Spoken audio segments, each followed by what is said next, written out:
So, welcome back. I have a new setup.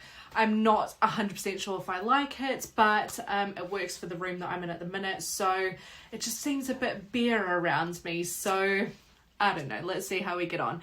So in this episode, I want to talk to you about 4 things you can do today to get your business ready for outsourcing. And I actually have done a podcast episode on this, so if you prefer to listen to podcasts, you can go over and listen to what I talk about there and what I discuss on systems, procedures and outsourcing over there. But if you prefer more video, more I guess a bit more casual content, then that's what my YouTube is for. So I want to talk about this today because there are no excuses. If you are stuck in your business and you're wearing all of the hats and you're like, all of the hats are important, but you cannot continue wearing them all. Otherwise, you're not going to be able to grow to where you want to be and where your goals and aspirations want this business to be. So I'm going to talk to you about 4 things you can do today to get you there. There are actions that you can take now to get the day-to-day tasks in your business outsourced so you can get your time back. So, number 1, start documenting. If I had $1 for every time a guru told me this, I'd probably own another HMO by now. But seriously, to do this properly, you have to start at the beginning. And the beginning is writing down every task you do, whether it's answering a call from a current tenant, chasing a tradesman, driving somewhere to drop off keys, or dealing with an emergency on a Sunday. Whatever it is, write it down. It seems mundane and at the time, it seems like an extra workload, but the end of the week or fortnight, that's where the magic happens. That's when you have a list of tasks to create procedures for and build systems around.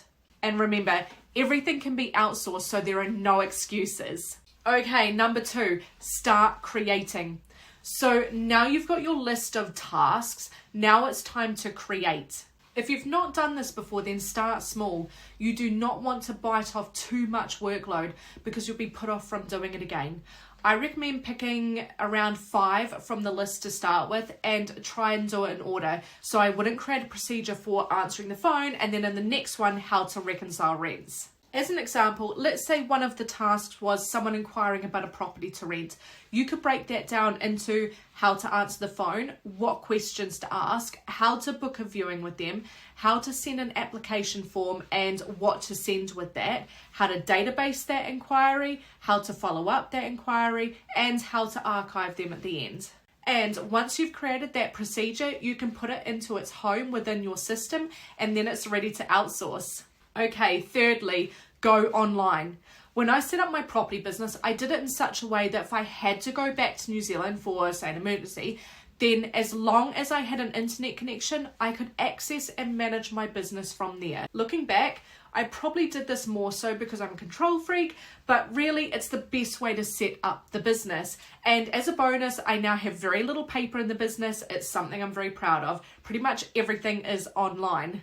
There are multiple online systems to use, but I use Dropbox. It houses my procedures and detailed tasks for my team to carry out. And then of course, finally, you can outsource. But this is a procedure on its own, contacting virtual assistants, providing descriptions of the tasks and workload, setting out expectations, and then agreeing terms and signing contracts.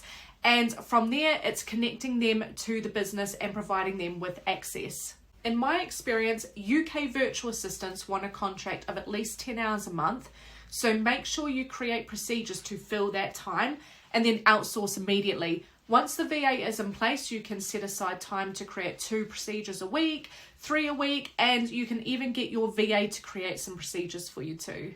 Don't fall into the trap of thinking you have to have procedures for everything in the business before getting a VA.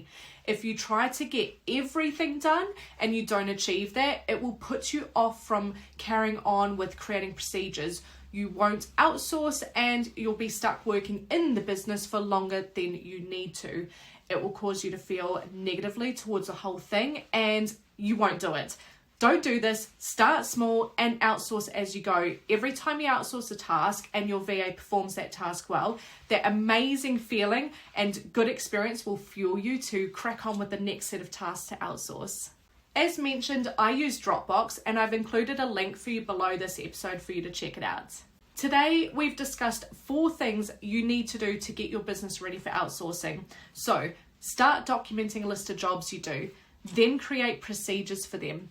House those procedures within an online system and outsource those to a virtual assistant. So no excuses, start today, take action and get your time back.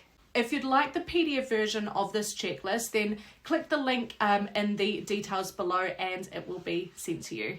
And don't forget, I give you loads of free tips and info on my social medias, so don't forget to check them out. And of course the podcast if you'd prefer to listen to these tips and info while you're driving or going to an appointment or doing admin work. So yeah, I'll leave all the links below for you.